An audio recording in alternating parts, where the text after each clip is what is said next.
Sonnet 130 by William Shakespeare. My mistress' eyes are nothing like the sun. My mistress' eyes are nothing like the sun. Coral is far more red than her lips red.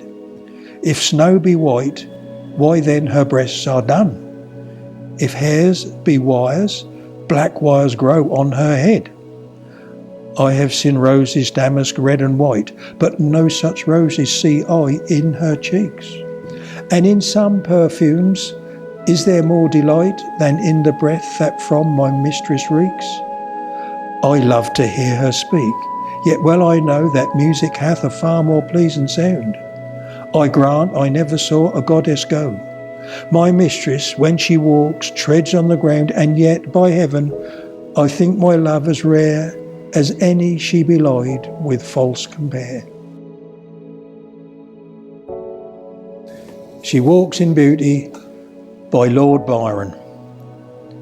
She walks in beauty like the night of cloudless climes and starry skies, and all that's best of dark and bright meet in her aspect and her eyes, thus mellow to that tender light which heaven to gaudy day denies.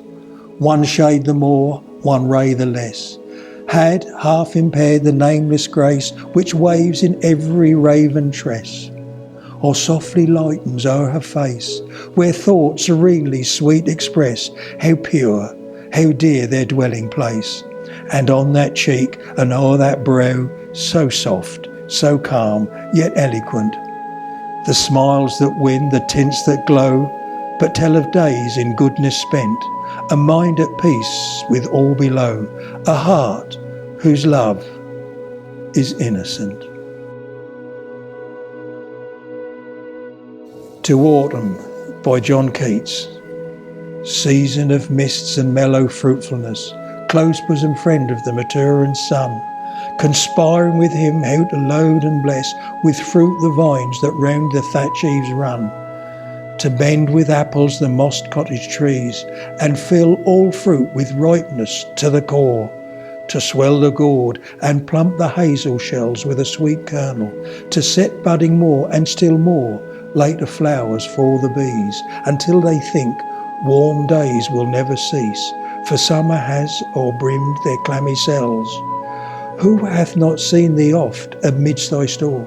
Sometimes whoever seeks abroad may find thee sitting careless on a granary floor, thy hair soft lifted by the winnowing wind, or on a half-reaped furrow sound asleep, drowsed with the fume of poppies, while thy hook spares the next swath and all its twined flowers, and sometimes like a gleaner thou dost keep steady thy laden head across a brook, or by a cider press with patient look thou watchest the last oozing hours by hours.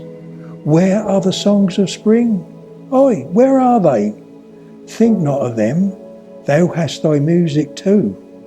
While barred clouds bloom the soft dying day, and touch the stubbled plains with rosy hue, then in a wailful choir the small gnats mourn among the river sallows, borne aloft or sinking as the light wind lives or dies.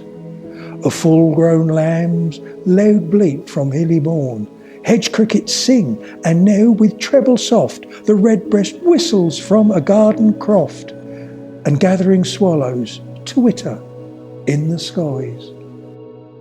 Henry V by William Shakespeare. This is a speech spoken by King Henry. Once more unto the breach, dear friends, once more. Once more unto the breach, dear friends, once more, or close the wall up with our English dead. In peace there's nothing so becomes a man as modest stillness and humility. But when the blast of war blows in our ears, then imitate the action of a tiger. Stiffen the sinews, summon up the blood, disguise fair nature with hard favoured rage. Then lend the eye a terrible aspect. Let pry through the portage of the head like the brass cannon. Let the brow o'erwhelm it as fearfully as does a gold rock o'erhang and jutty its confounded base, swilled with the wild and wasteful ocean, Now set the teeth and stretch the nostril wide. Hold hard the breath and bend up every spirit to its full height. On, thou noblest English, whose blood is fed from fathers of warproof, fathers that, like so many Alexanders, have in these parts from morn till even fought and shield their swords for lack of argument. Dishonour not your mothers, now attest that those whom you call fathers did beget you.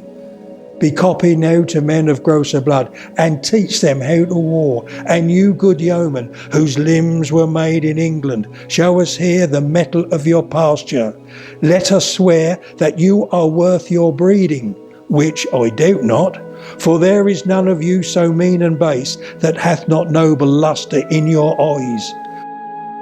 I see you stand like greyhounds in the slips, straining upon the start. The game's afoot, follow your spirit, and upon this charge cry, God for Harry, England and St. George. St. John's Gospel, chapter 1, verses 1 to 13. King James's Bible. In the beginning was the Word, and the Word was with God, and the Word was God.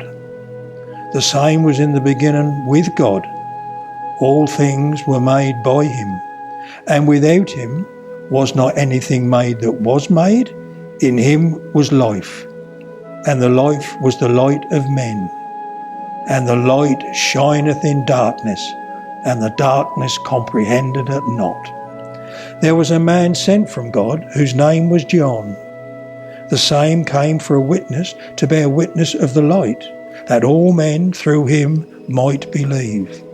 He was not that light, but was sent to bear witness of that light. That was the true light, which lighteth every man that cometh into the world. He was in the world, and the world was made by him, and the world knew him not. He came unto his own, and his own received him not. But as many as received him, to them gave he power to become the sons of God, even to them that believe on his name, which were born not of blood, nor of the will of the flesh, nor of the will of man, but of God. Up. I've tried to find the author of this poem, really tried, but I haven't. But I have adapted it, and it shows how rich the English language is. It is the richest language in the world. 600,000 words in the Oxford English Dictionary, which is twice as many than you find in any other dictionary in the world. We have 10 words for this, 10 words for that. And it means to say that our playwrights and our authors can have plots and subplots. We can have double entendres, we can have puns, we can have word games, we can have cryptic crosswords, countdown, endless. And people in their millions come to the English stage. This little poem will show the richness of that English language. This two-letter word in English has more meanings than any other two-letter word. It is listed in the dictionary as either an adverb, preposition, adjective, noun or verb. It's easy to understand up, meaning towards the sky or on top of a hill, but why in the morning do we wake up? At a meeting, why does a topic come up? And why do we speak up? And why are officers up for election? And why is it up to the secretary to write up the report? We call up our friends, brighten up a room, polish up the silver, warm up the leftovers, clean up the kitchen and fix up the old car. We lock up the shop at night, but we open up in the morning. At other times, up has real special meanings. People stir up trouble, line up for tickets, work up an appetite and think up excuses. To be dressed is one thing, but to be dressed up is special.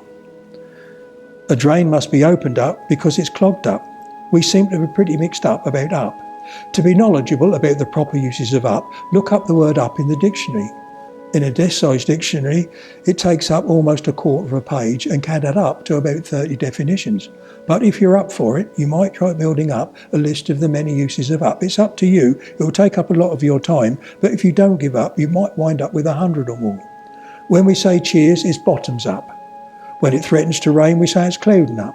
When the sun comes out, we say it's clearing up. When it rains, the earth soaks it up. And when it doesn't rain for a while, things dry up. If we tell you a joke, we hope you crack up.